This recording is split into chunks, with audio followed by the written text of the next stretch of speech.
అందరూ ఎలా ఉన్నారని అయితే బాగున్నాను. ఈరోజు అయితే నేను ఉత్తిపిండి రాగి సంగటి చేస్తున్నానండి. ఈ గ్లాస్తో 2 గ్లాసులు వాటర్ వేసుకోవాలా. ఎలాంటి వాళ్ళకైనా కూడా ఉండలు కట్టుకోకుండా నీట్గా వస్తుందండి సంగటి. కొద్దిగా నెయ్యి వేసుకోవాలా, కొద్దిగా సాల్ట్.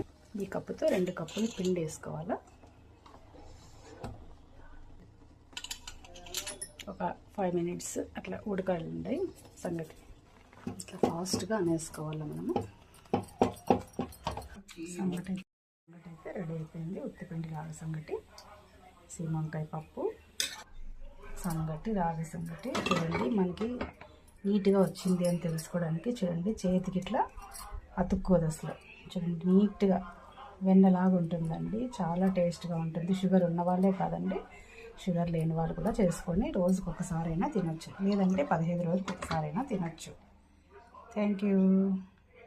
నచ్చితే లైక్ చేయండి, షేర్ చేయండి, సబ్స్క్రైబ్ చేసుకోండి ఫ్రెండ్స్, కామెంట్ చేయండి.